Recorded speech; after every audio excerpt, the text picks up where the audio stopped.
Hey, what's up, guys? This is the Daily Lessons Podcast. Welcome back. This is going to be episode number 11, and today we're going to be talking about 3 simple ways in which you can improve your life. Now, if you're part of the self-help niche or this industry, or you just consume any content in that specific industry itself, then you know enough on how to improve your life. That's knowledge doesn't really seem to be the problem for you. It's just that you need to put it in action, right? So a lot of the steps that a lot of people talk about are a little bit hard. They're a little bit difficult, or they have some type of friction behind them, right? Friction meaning that it's just a little bit difficult to get into these things, and that's why your body or you or your mind just don't want to adapt to these new changes, right?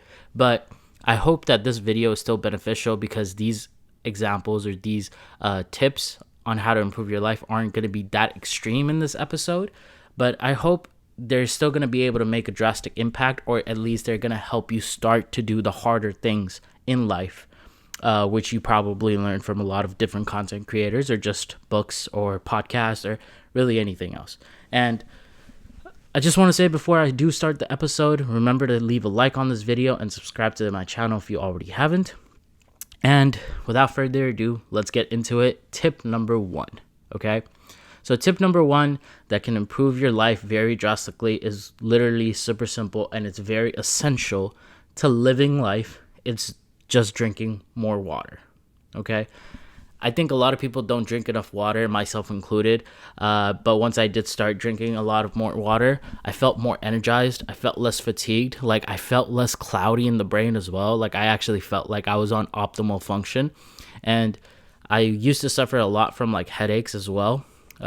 And I found out from my doctor actually that I literally just don't intake enough water, and that's why those headaches are being caused. So drinking enough water, it not only helped me feel energized, but it also helped me feel better, and it got rid of the headaches that I had all the time. One thing that really helped me as well is that I just cut out soda just in general. So any meal that I would actually have, I would have it with soda before.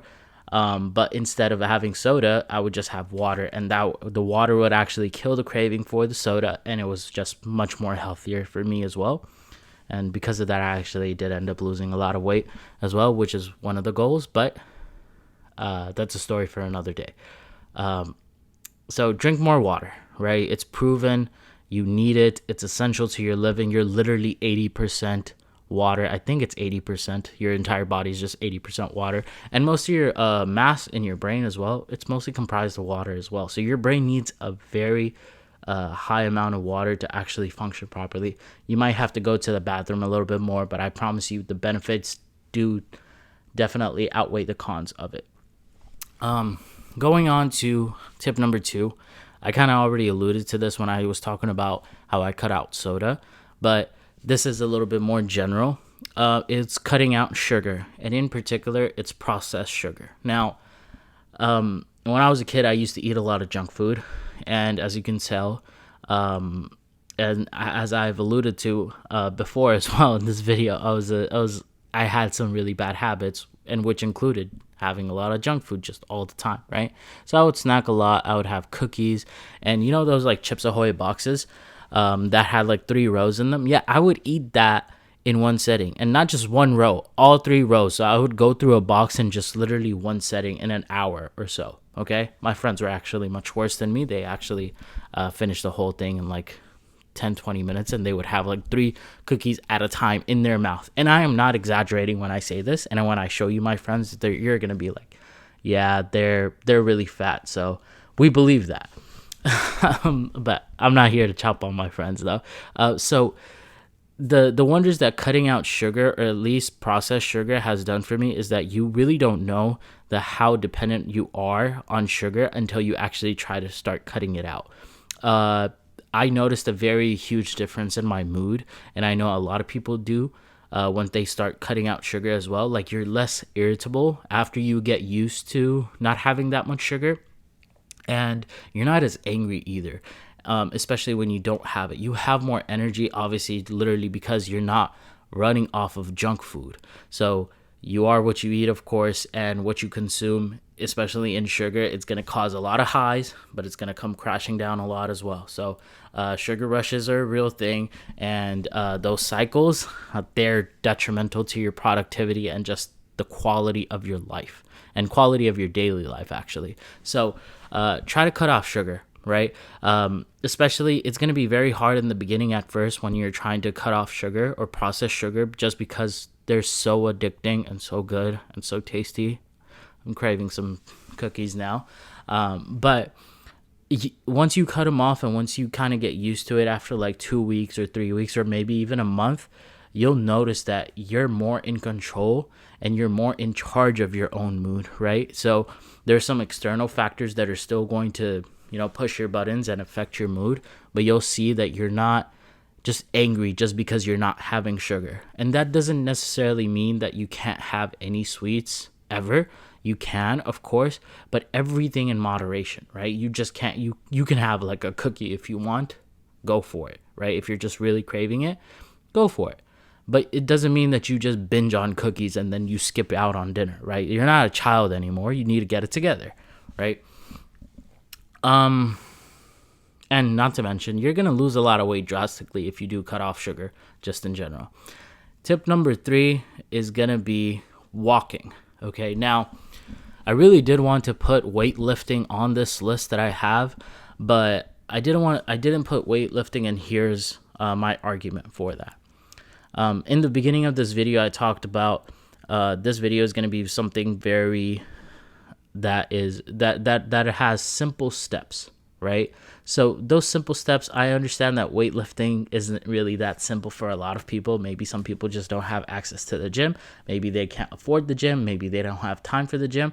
But what they can carve out some time for is just walking around the neighborhood. And that's why I put it on there, because walking is so much less, it has so much less friction than going to the gym and lifting weights, right? Whereas weightlifting is so much better for you than walking. But just to start off on this self-improvement journey that you're on right now, try to go walking. Maybe walk, I don't know, maybe if you're not walking at all, maybe try just walking 3,000 steps a day. Then up that up to 5,000, and then 7,000, and then 10,000, right? You can up these goals as much as you want, and walking is such a simple but very relaxing exercise, especially if you're out of shape, then you should be doing. And it'll help you lose a little bit of weight, of course, but it's also going to get the necessary nutrients and whatever, not nutrients, sorry, just the necessary things that you need to, survive out in the world as well. Try to walk outside as well, not just on like a treadmill. But if you cannot walk outside because you live in a bad neighborhood, or maybe it's just really cold where you live, then walk on a treadmill, go for it. But I would definitely recommend walking and cutting out sugar, processed sugar just in general. If you're having something that's just naturally sweet like honey, I understand that still counts as sugar, but it's much less detrimental for you than something like, I don't know, a Sour Patch Kids, right? But yeah, and then just drink more water as well, right? Those are the 3 tips, and I feel like people do miss the kind of goal of self-improvement as well, right? We want all these big home runs that we take, right? We want like the grand slam, but it's not that simple. Sometimes you just have to take the run to first base, and sometimes that's all that it really needs. That's all that you really need to actually start off on the self-improvement journey as well. So I recommend starting off with like little steps, so little goals, so you can kind of convince your mind that, man, you can really just do all these things, and these things come easy to you. Even if they don't at the moment, they eventually will become easy for you. Like walking 10,000 steps is eventually going to become easy for you, right? And then from there, you're going to be like, oh my God, I'm already spending an hour and a half walking 10,000 steps. So in that hour and a half, I can actually drive to the gym, work out, weight lift, and then drive back home, and I will still be good. I have carved out this time, and that's what this is for. That's what these 3 simple tips are for, so you can improve your life in little ways. But these changes that you make, and if you make them, and I hope that you make them, they're going to compound so much over a week, 2 weeks, a month, 3 months, 6 months, a year, and then decades of those changes. They're going to have a profound effect on you mentally and physically and emotionally, of course. Now, I hope you enjoyed this video. I hope you found it beneficial as well. Please make sure to leave a like on this video, and please subscribe to the channel. Tell a friend about this channel as well. I would love to keep on growing it, and let me know about your thoughts and any questions that you possibly have in the comments down below. This is Yusha signing out. Take care, guys.